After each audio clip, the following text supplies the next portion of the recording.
Welcome to Connecting Communities. I'm your host, Nancy Bacci. With me this morning is Chief of the Somerville Police Department, David Fallon, and Taylor Copeland, Community Facilitator for Teen Empowerment. Thank you both for coming on. I know there's lots going on with everybody, so I appreciate you taking the time to come on and talk about the wonderful collaboration that's been established between the two. Sure, no, thank you for having me. Yeah, thank you for having me. So, as we know, Teen Empowerment and the Somerville Police Department, along with the city, have really developed a strong relationship over all the years that everyone has been involved in this community.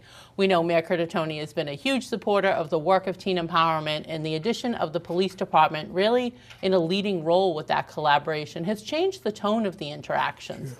So, Chief, tell me a little bit about why you feel it's important for the police department to collaborate with an organization such as Teen Empowerment. Yeah, I think it's vital for the success of, Teen Empowerment, but also vital success for the Somerville Police Department, vital for the community, for the police department to partner with all, stakeholders within the community, and Teen Empowerment plays a huge role in that.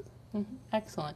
Now, Taylor, we know you've been involved with Teen Empowerment for a couple of years now, working as an employee, really got to see firsthand the benefits of this. Tell me how you think the collaboration is helpful.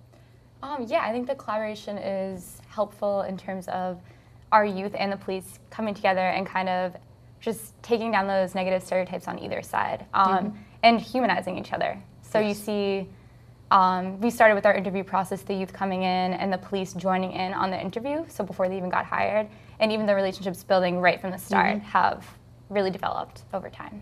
That's really great to see, too. I mean, everyone is so invested in the city, and I think we're all fortunate to be part of this community, living here, working here.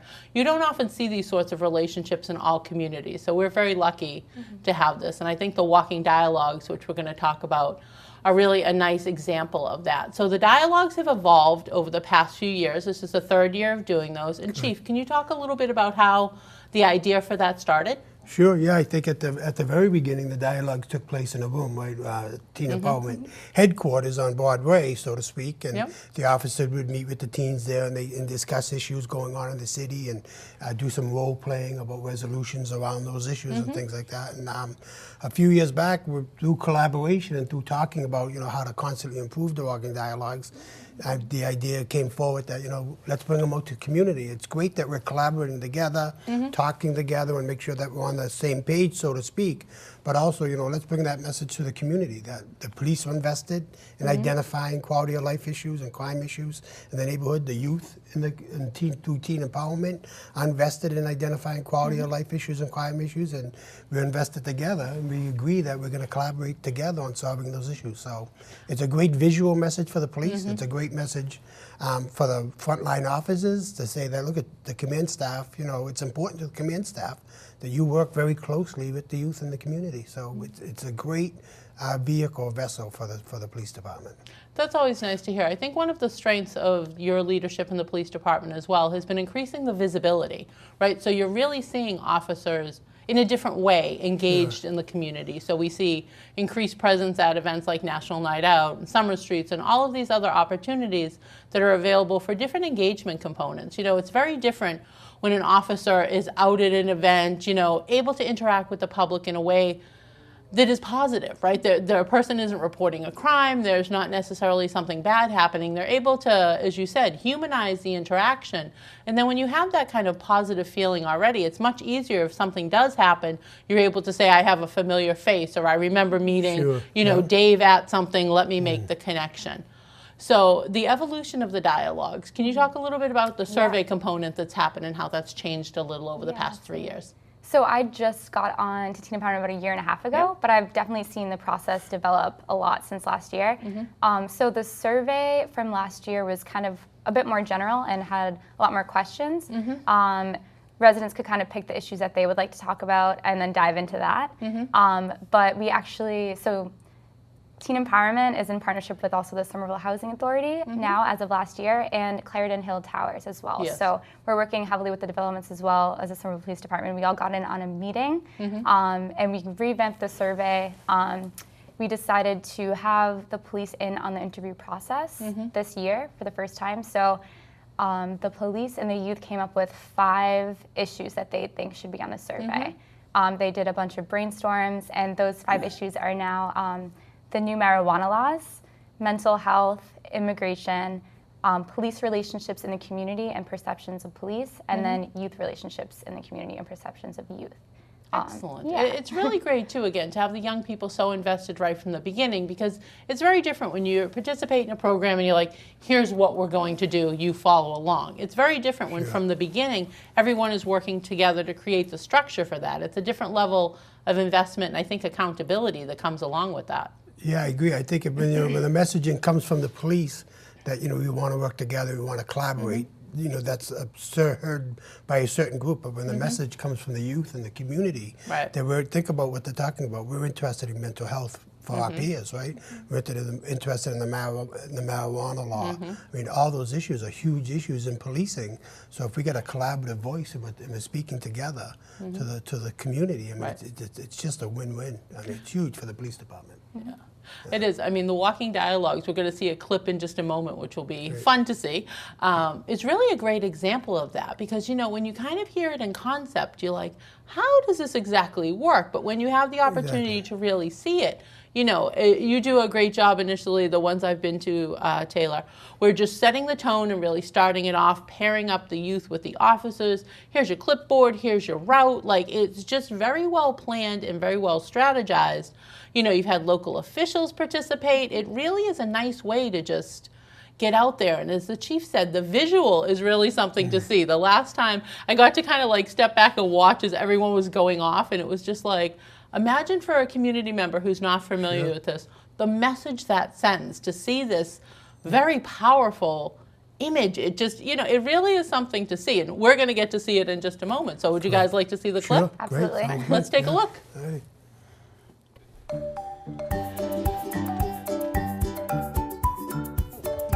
Hi, I'm here today with Sam, who is new to the Walking Dialogues this year, correct? Yes.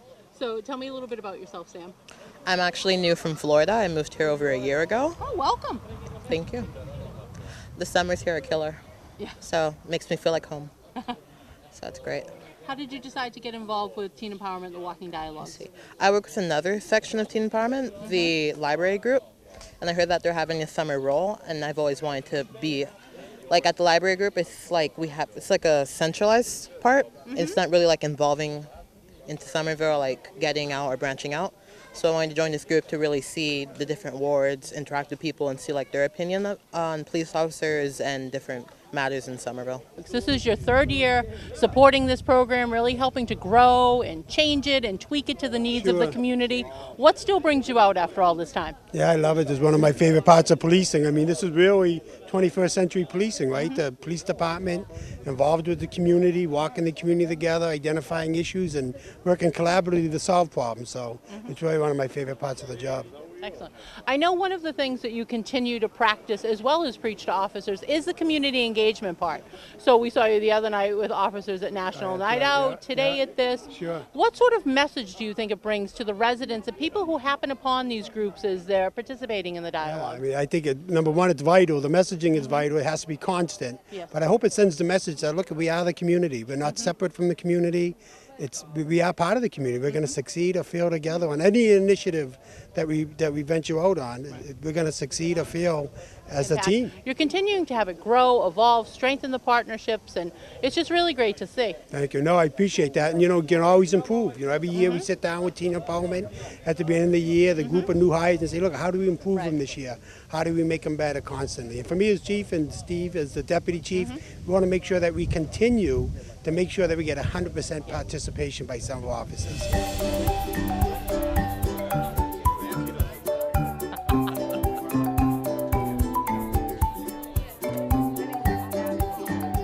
I'm here with Ward 2 Alderwoman Marianne Houston. Thank you for coming out tonight. Tell me why you think it's important to be part of these dialogues in partnership with the police and teen empowerment. I think it's important because it builds connections in the community, and it builds connections between youth and the police, and we know that that's so important here in Somerville, and we also know that because we've been doing it continually, we've been successful. That I think that we have a police force that really, that really connects with the community, and I know that we have youth groups that feel like they have a say, that feel like that their opinions count, it really makes for a better outcome. It pushes away all the negativity, and it pushes away all of the us and them, and then it just becomes a we. So I think it's a great thing.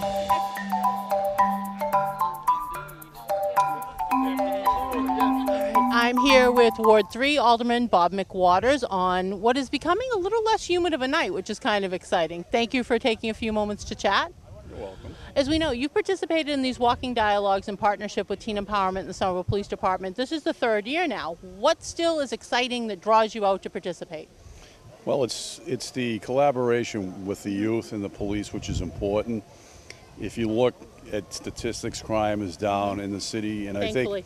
I think part and parcel it's because the police have and the youth have a dialogue with one another, which is important. They're being, under the tutelage of the chief. I think there's a real proactive approach instead of being reactive. And I think that's important because of any issues in the community, especially with the teenagers and youth.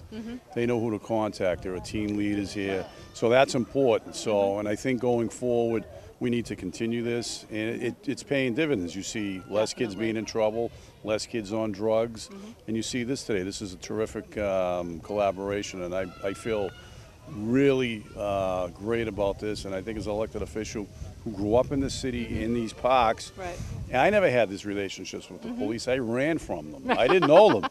So I think this is terrific, and I really welcome this, and I think going forward we should continue this.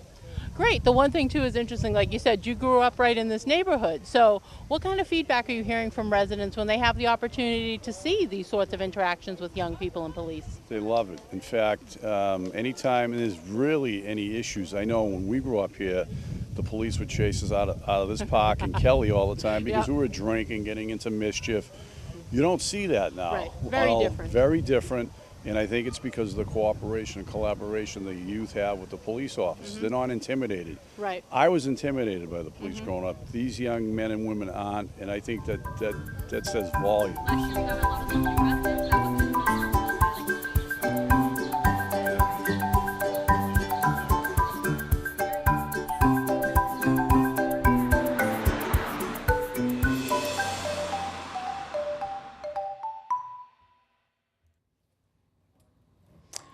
So before I get your feedback about the clip that we just saw, which we all just saw for the first time, I wanted to mention a line you had said, Chief, and it really resonated with me so much that I wrote it down.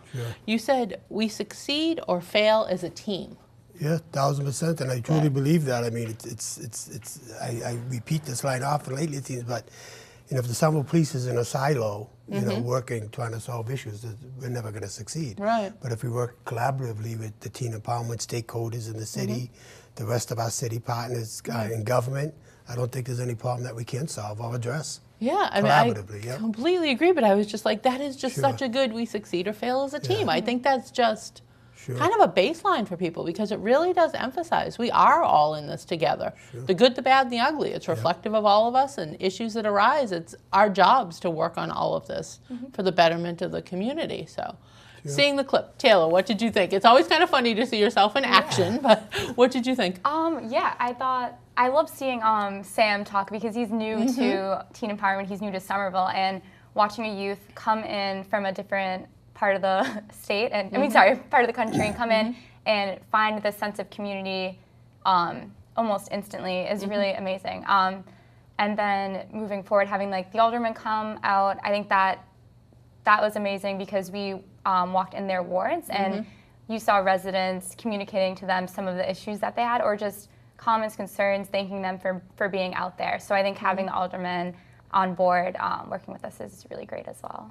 Excellent. What did you think? Yeah, I mean, I took a lot away from that video clip. I thought it was fantastic. I think first off, as Taylor mentioned, what message does it send to youth of the city, right, that Teen Empowerment's working with, that the aldermen come to a walking dialogue.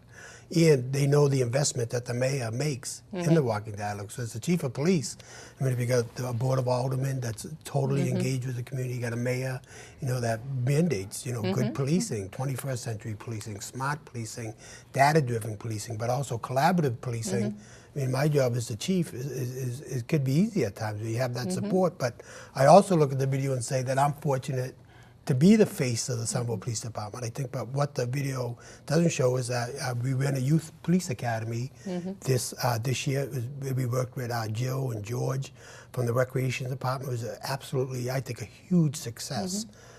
The Youth Police Academy. But from the chief, my role was a patrol officer, Mike Farrier, coming to me and saying, "Chief, I got this great idea." And I said, "I love it. I love it. Run with it. We'll support you 1,000%." He contacted the Recreation Department. Recreation Department couldn't have been more enthusiastic about it, more helpful, and we ran it as a collaboration. I think it was a great success. The other night, I was looking, Sergeant Mike Capasso from one of our detectives got involved with a basketball game with the Metro, with a regional task force, and I think it was the East Somerville Community School. He was in the newspaper talking about, how he grew up in Somerville and, his perspective on policing and such positive stuff. So I'm fortunate at times to be the face of Somerville Police Department, but the real heroes are the ones that are really doing the work, are the rank and file of the Somerville Police Department.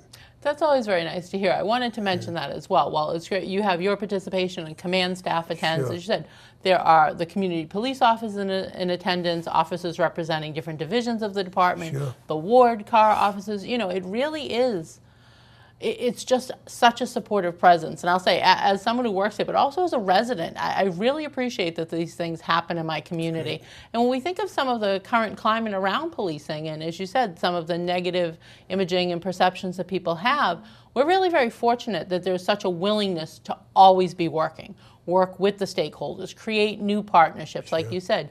With Mike Faria, I mean, I had the opportunity to speak to him. I bumped into him literally on the street as that Youth Police Academy was starting, and he was like, "Did you hear about this new thing?" That was great. And his enthusiasm was palpable. Like, he was just so excited. And then I was like, "Well, I saw a picture of two on social media." And, it just really, the new initiatives, I think, just showcase the need for continued engagement. And I think it also speaks volumes that we're not a city that grows complacent. Like, we have successes in different areas, but that doesn't mean you check the box and say, well, we have interaction with youth and police, we're all done here. There's continued ways for that to grow. I did want to also provide each of you a little bit of time to talk about other initiatives that are happening. So, Chief, I thought we could start with you. One program that's always great to mention as an accomplishment is the STEPS program that has been in effect for several years now and continues to grow. I think we're going into our fourth year with the school year, and it's really great. So STEP stands for Students and Teachers Engage Public Safety. And again, it goes back to Mary Skipper, Richie Melillo, and what just unbelievable partners in this program. And when you see someone like Mary Skipper, the superintendent of schools support this program, and the mayor support this program, the messaging behind it is just unbelievable. So we've had a group of Somerville police officers each year, each calendar year, or school year, I should say, adopt the 6th grade, but they're going to follow that 6th grade until they graduate from high school. So stay with them the 6th, 7th, 8th, 9th. So it's just been, it's really been a successful program. We had an ice cream social a few weeks back down at Foss Park. It was unbelievable. But for me, again, to go and see the Somerville police officers that were there that day, Christine Bork, these officers, the frontline officers that are doing the job, engaging with these students. I mean, Officer Gene Jocks was playing football with them at one point, So, but that's what it's about. He grew up in the city. He knows the city. He knows there can be problems and things like that, or issues, and it's tough growing up. It's tough being a kid today with social media and things like that. And I think Somerville police officers realize that, and I think Somerville police officers realize, and I know the majority do that. Say, look, we're here to improve people's lives. We're here. We're the guardians of our community.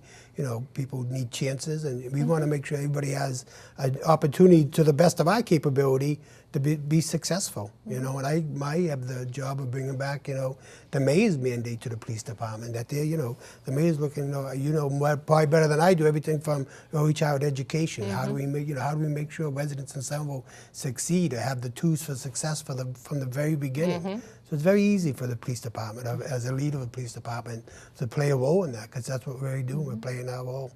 I think it's important to note as well, with the youth risk behavior survey that happens, I know we've added questions regarding interactions with police and have they met a police officer at their school, and there's a section of that now. And I think when we talk about the need for young people to have a trusted adult in their lives, and now really viewing the police are a part of that. When you typically talk to a young person, they're like, maybe I talk to my coach about something, or if it's something you don't feel comfortable discussing at home. But now with the increased presence of the police officers interacting with the young people in so many different ways, it really seems to elevate the potential of the police officer becoming the trusted adult in a young person's life. And if you're able to have, like you said, the social component, or, you know, JJ playing football with them, those kind of easy interactions lay such a strong foundation for when there is something serious going on, you're able to build off of that. And I think it's so important as we talk about some of the issues that young people face on an ongoing basis. I mean, I'll be honest, I would not want to be a young person today. I'm glad that social media didn't exist when I was young and very stupid, you know, but the potential, you know, it's all of our jobs to educate young people on consequential thinking, right? Like something that seems kind of like, you know, a fun thing to do now, the potential disastrous outcomes for that are very real. So any opportunity to really just engage in a young person's life can really change the trajectory of the path. Yeah, in the youth at risk survey and the surveys that Tina Palmer's doing, and they're working constantly. They've worked with our crime analysis unit. So, you know, it's great to say, yeah, it feels good. The visual is great, but also we want to make sure that we have the data, that we can go back and look at the data and say, look at this is how many citizens we contact, this is the racial makeup, you know, these are the answers to those questions, we're responding to them. And also, same with the youth at risk survey, do we have the measurable? Because if you make something like community engagement as part of your strategic vision, you have to really measure it. So Teen Empowerment has come a long way, really in measuring that data too, and able to take a good look at it. So that's very important. I give you a lot of credit for that also. That's definitely important to note. I do always want to tout the one of the accomplishments of the police department this year was receiving certification. Yes, yep. First time in the department's history, so that is a huge accomplishment, and I think speaks volumes to the balance that's happening in the police department. So there's all these community engagement opportunities, but you're still maintaining the standards and the professionalism that are necessary. One, when we're trying to get new people interested in becoming a Somerville police officer, but also to understand public safety is paramount to the city. So I think that's just a nice accomplishment to have managed this year. Yeah, it's huge. Yeah, we're excited about it. I mean, you have to have the proper policies and procedures in place. You know, hold officers accountable to those policies and procedures, but, you know, also have the message that, you know, you're going to succeed in the Somerville Police Department. You're going to, a big part of the measurement is how you interact with people in our community that are most at need. And I think the messaging around that is vitally important, but I think a lot of the majority of some police officers are buying into it. Policing is difficult. Policing is difficult in the 21st century. You know, there's a lot of social issues that kind of fall on the police department to address, but, you know, we're up to the task, and that's what we tell our officers every day. You're up to the task. We're going to give you the training. You know, the mayor's always mandating, I want the best trained officers. I want the best equipped officers. I want problem solvers on the street. He wants people that are independent thinkers, think outside the box. We're challenging our officers every day to do that. And I think, again, that's a nice compliment to the work that's happening. Taylor, I wanted to give you the opportunity to talk a little bit about the other programs that you're participating in with Teen Empowerment. Your TEL program at the library, which has been very successful. Yeah, so the TEL program is a library program, so it's at the Somerville Public Library, central location. And that program is, so the youth there basically identify key issues in Somerville or nationwide. So it can be, there's a lot of room for them to come up with different issues that they see fit, and then they hold a community event based on those. So in the past they've had movie days where they'd show a movie and then followed by a dialogue based on some hot topics. And then just a few weeks ago there was a big block party, which was really, really awesome to see. A lot of little kids and families coming out. Some free food and games. So I did see the chief there throwing a water balloon. That was another block party actually. Yeah, that was great. That was good, yeah. I captured that one. So that's the library program. We also have a Youth Matters media program, which partners with City TV as well as Scat TV. And they're actually on the ground for our youth police dialogues as well, videotaping the dialogues throughout, getting some residents on camera, which is really interesting, so an inside look on certain opinions about community issues. Great. And they also work with our various other teen empowerment groups as well. It's nice to see that. I mean, kind of, and again, the evolution of it. Like, you know, you have a germ of an idea of how a program could work, but I think one area that Teen Empowerment does really well is incorporating the feedback that's received. So I think everyone is wedded to the success of a program, not necessarily to being the owner of the program, right? So you may come up with an idea, but if someone has a parallel idea or there's a way to introduce a new component to that, I think it's important that there's a willingness to say, you know what, maybe this will work in a different way, or maybe we should consider some other opportunities. So again, it speaks to the collaboration, partnership. And speaking of that, we have a few other opportunities that Teen Empowerment and the police have collaborated on. I know we have the annual basketball game, Correct, yep. which has some hot and heavy competition there.